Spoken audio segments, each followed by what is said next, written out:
परम आदरणीय प्राचार्य महोदय,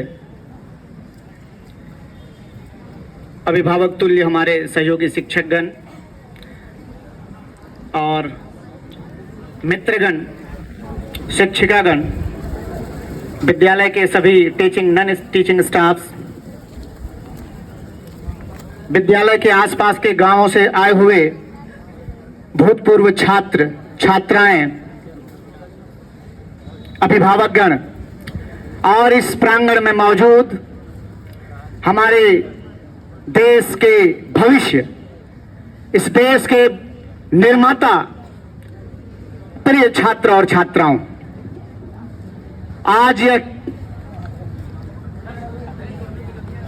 आज के दिन हम यहां क्यों उपस्थित हुए हैं? आज इतने धूमधाम से किसकी तैयारी हो रही है? किस चीज का जश्न मनाया जा रहा है? यह किसी पहचान की मोहताज नहीं है। निसंदेह आज हम अपने स्वतंत्रता दिवस को मनाने के लिए यहां पर मौजूद हैं। वही स्वतंत्रता दिवस जिसको हमारे देश के जवानों ने, हमारे देश के क्रांतिकारियों ने 200 वर्षों तक अंग्रेजों से लड़कर हासिल किया है। आज बड़े आसानी से कह देते हैं हम लोग कि आज हम स्वतंत्र भारत के निवासी हैं, लेकिन शायद आप लोगों को कम ही एहसास होता होगा कि इस आजादी को पाने के लिए हमारे देश के कितने वीर जवानों ने अपनी कुर्बानियां दी हैं, कितनी माओं ने अपने सपूतों, अपने बेटों को खोया है,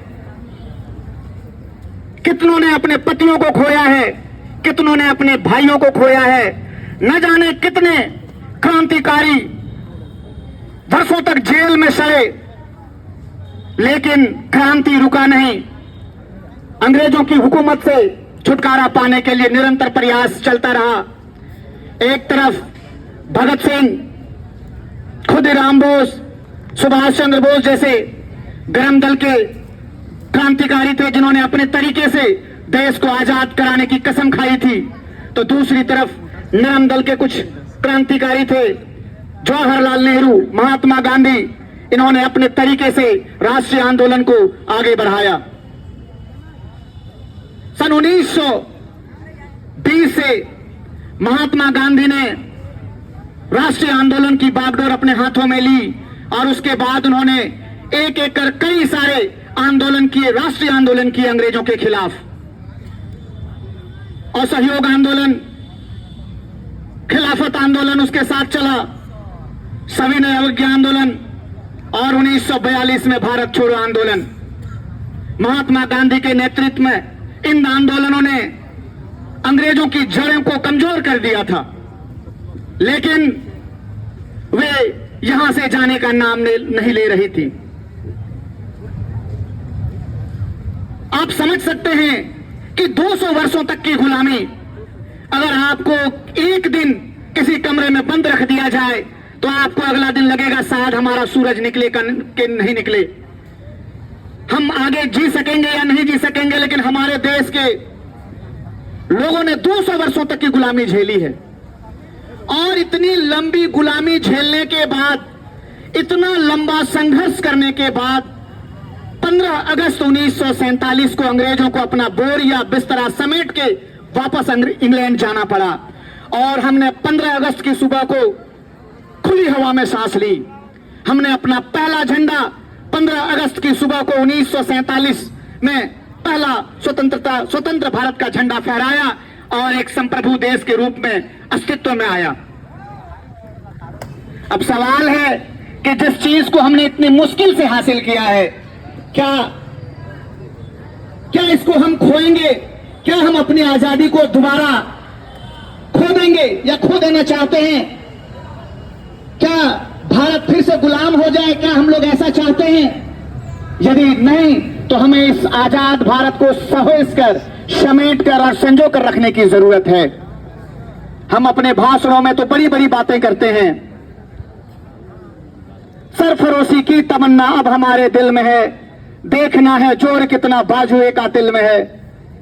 एक से एक नारा, एक से एक भाषण हमारे दिल और दिमाग में हमेशा रहता है, लेकिन आप अपने मन में, अपने दिल में एक बार पूछिए, अपने दिमाग से प्रश्न कीजिए कि क्या इस आजादी को हम लोग कायम रखने के लिए प्रयत्न कर रहे हैं। ठीक है, 1947 में भारत आजाद हुआ और आजादी के 79 वर्षों तक का जो इतिहास रहा है, 78 वर्षों तक का जो इतिहास रहा है, इसमें हमने बहुत सारे बुनियादी ढांचाओं को हासिल कर लिया है। हमने उस पर काम किया है, शिक्षा पर काम किया है।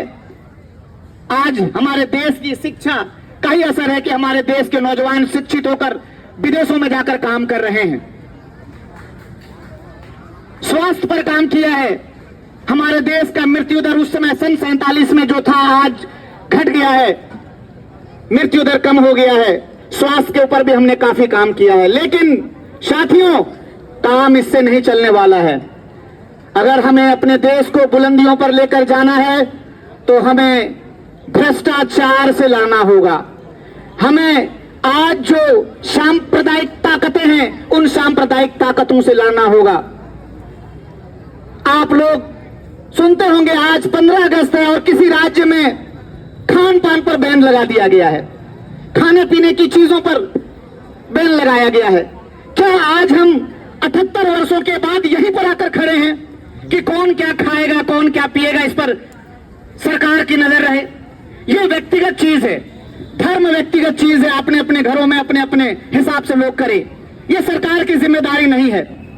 खान पान व्यक्तिगत चीज है, लोग अपने हिसाब से खान पान करें, ये सरकार की जिम्मेदारी नहीं है कि कौन क्या खा रहा है, क्या नहीं खा रहा है, ये देखने की। लेकिन इस तरह के स्टेटमेंट, इस तरह के नियम बनाकर क्या दिखलाना चाहती है? आज हम इस तरह की कुत्सित मानसिकताओं के साथ आगे बढ़ रहे हैं। क्या हमें आज हिंदू, मुस्लिम, सिख, ईसाई एकजुट होकर देश की प्रगति के लिए आगे नहीं बढ़ना चाहिए? क्या हमें एकता, विविधता में एकता का नारा बुलंद नहीं करना चाहिए? क्या हमें देश की उन्नति हो, इसके लिए भ्रष्टाचार का खात्मा करने के लिए हमें कदम से कदम मिलाकर आगे नहीं बढ़ना चाहिए? आप खुद में सोचें कि क्या हम उस दिशा में काम कर रहे हैं?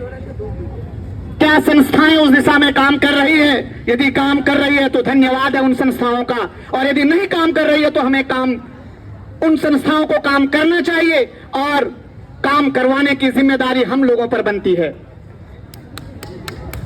आप समझ सकते हैं, मैंने अपने संबोधन के शुरुआत में कहा था कि आप ही कल के गौरव हैं, आप ही कल के भारत का निर्माता हैं। आज आप जो शिक्षा लेकर यहां से जाएंगे, उसी तरह के भारत का आप निर्माण करेंगे।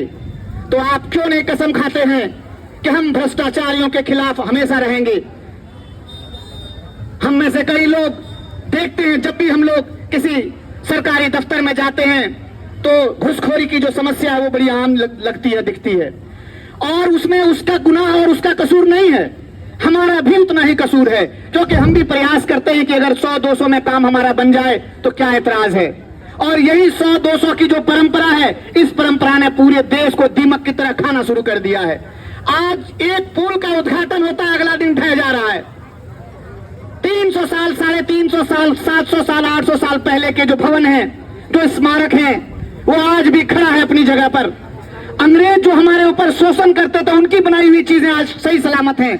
लेकिन अफसोस, हमारे स्वतंत्र भारत में बहुत सारे ऐसे निर्माण कार्य हैं, ऐसे बहुत सारे बिल्डिंग्स, भवन हैं जो बनते हैं, उद्घाटन होता है और कुछ ही महीनों, सालों में वो जर्जर होता है और गिरना शुरू हो जाता है। आए दिन हम समाचारों में सुनते रहते हैं कि फलाना पुल गिर गया, 46 आदमी मर गए, वहां का ब्रिज टूट गया, असंख्य लोग मारे गए। ये किसकी जिम्मेदारी है? अगर हम ये समझते हैं कि ये सिर्फ सरकार की जिम्मेदारी है तो हम गलत हैं। हमें भी इस तरह के भ्रष्टाचार के खिलाफ एकजुट होना होगा। हमारे अगल बगल में यदि कोई काम होता है, चाहे आपके गांव में एक पुल, पुलिया या पीसीसी का क्यों ना काम हो, आप उसकी गुणवत्ता का ख्याल जरूर रखेंगे। आपके घर के सामने की सड़क अच्छी होगी तो आपका गांव अच्छा होगा, आपका गांव अच्छा होगा तो गांव के बाहर का माहौल भी अच्छा होगा। और याद रखिए, किसी भी बिल्डिंग को बनाने के लिए ईंट की जरूरत होती है। ईंट को गूंथकर एक भवन का निर्माण होता है।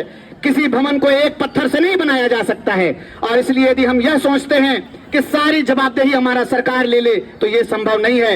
हम ईंट हैं और वह ईंट हैं जो कल के भारत का निर्माण करेंगे। हमें आज कसम खाना होगा कि ना तो हम कभी भ्रष्टाचार में शामिल होंगे और ना भ्रष्टाचारियों का साथ देंगे। एक बार हाथ उठा के ये प्रतिज्ञा ले लें, आप लोग सभी लोग हाथ उठाएं और कहें कि आज के बाद हम लोग कभी भी भ्रष्टाचार का साथ नहीं देंगे और ना ही हम भ्रष्टाचार में शामिल होंगे। जी हाँ, ये स्वतंत्रता हमें बड़ी मुश्किल से मिली है दोस्तों, और इतने मुश्किल से मिली आजादी को यदि हम यूं ही जाने दें, तमाशबीन बनकर देखते रहें, तो ये हमारा दुर्भाग्य होगा। हमें करना है, हमें ही करना होगा। यह संकल्प लेकर आज आप इस प्रांगण से वापस अपने घर की तरफ लौटें। इन्हीं बातों के साथ में अपने इस गुफ्तगू को, इस स्पीच को, इस भाषण को मैं समाप्त करता हूं। जय हिंद, जय भारत।